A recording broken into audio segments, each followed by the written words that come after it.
The spiritual world is as real as our physical world. There are countless celestial beings, such as God's angels and fallen angels, around us, and their influence on our daily lives is more direct than we imagine. Many people have testimonies of deliverance and protection attributed to the angels of the Lord. On the other hand, the fallen angels, which are demons, torment people, leading them to addiction, sin, and destruction. Although we cannot often see the spiritual world, many wish to understand this invisible dimension.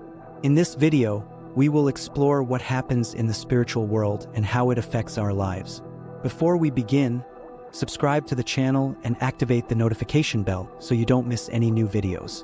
The spiritual world is a parallel reality to our physical world, inhabited by angels and demons who directly impact our decisions and paths.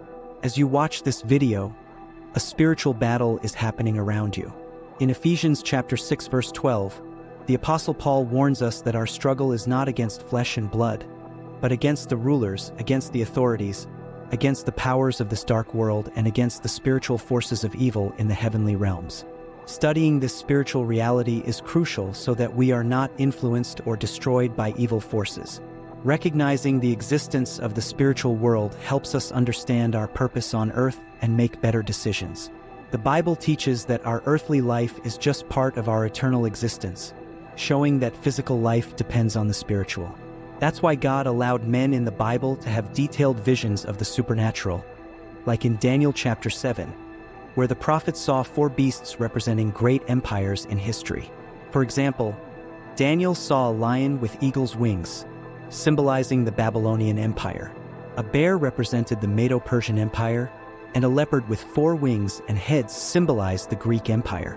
Finally, a terrifying beast symbolized the Roman Empire. These visions showed how these powers affected God's people. Besides Daniel, other prophets like Ezekiel had grand experiences. Ezekiel saw the throne of God with impressive details, including for creatures with faces and wings, accompanied by shining wheels full of eyes. These visions demonstrate God's power and glory, preparing the prophets for their tasks. The Apostle John also received an important vision about the end times, recorded in the book of Revelation, which serves as a promise of restoration and hope for Christians. Spiritual visions continue to occur today, impacting many people's lives. I myself had a remarkable experience when God revealed my calling through the appearance of an angel. However, visions of the spiritual world do not happen all the time. We must be cautious of supposed prophets who claim to see angels or receive revelations constantly. God reveals himself at the right time with purpose, and we must act by faith, trusting the Lord above all. If you wish to have spiritual visions, 3 practices are essential: praying continuously, fasting, and studying the Word of God. Daniel prayed for 21 days before receiving a vision, and I myself fasted for 3 days before having a significant revelation. Studying the Bible and meditating on it daily helps us prosper and understand God's will better. Although visions don't happen frequently, they occur in God's time to strengthen our faith. Jesus, for example, was comforted by an angel in Gethsemane. God always camps his angels around us, taking care of us, even if we don't see them. We must live by faith and seek true revelation in God. Imagine yourself sitting under the shade of an olive tree, the gentle breeze bringing a sense of peace as the sun sets on the horizon. In this tranquil setting, an unsettling feeling arises in your heart, the certainty that there is more to this world than what meets the eye. This is how the journey of Ephraim began, a simple man with an insatiable thirst for the divine and the invisible. Determined to uncover the mysteries of the spiritual world, Ephraim immersed himself in sacred texts and sought the company of the wise. He read about the visions of the prophets, the manifestations of angels, and miracles that defied human logic. Each story further fueled his thirst. He knew that to see the spiritual world, he needed more than knowledge. He needed an internal transformation. Ephraim then dedicated himself to the practice of meditation and prayer. Every morning and at dusk, he retreated in silence, seeking God's presence in his heart. Over time, his prayers became deeper and his meditations more intense. He learned to hear the silence and perceive the nuances of quietness.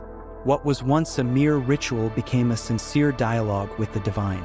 On one of these introspective journeys, Ephraim met a wise man known as the Elder of the Mountains. This man, with his deep eyes and serene voice, lived in seclusion and was known for his clear vision of the spiritual world. Upon hearing Ephraim's story, the elder smiled and agreed to guide him. "The path is arduous, but the eyes of the Spirit will open for those who are pure of heart," said the elder. Under the elder's guidance, Ephraim faced many challenges. He had to confront his deepest fears, deal with temptations, and purify his intentions. With each obstacle overcome, Ephraim felt closer to his goal. It was as if each trial was removing a veil that covered his spiritual eyes. After months of rigorous discipline and learning, Ephraim was ready.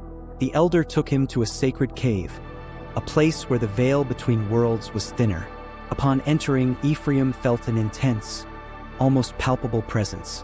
He knew he was about to witness something extraordinary. With one last sincere prayer, he opened his heart completely. Suddenly, the cave filled with light. Ephraim saw luminous figures, angels in all their glory, and glimpsed scenes of the past and future. He saw God's hand in creation, the battle between good and evil, and the eternal hope of salvation. Each vision was a chapter in the divine story, a testament to God's constant presence in the world. As he left the cave, Ephraim was no longer the same. His eyes had been opened to a greater reality. He understood that the spiritual world is always around us, waiting to be perceived by those who seek with purity and dedication. Ephraim dedicated his life to teaching others to open their hearts and minds to this reality, living as a beacon of faith and wisdom. And so, Ephraim's story reminds us that the quest for the spiritual is a journey of internal transformation, where the true secret is the purity of the heart and the sincerity of the soul.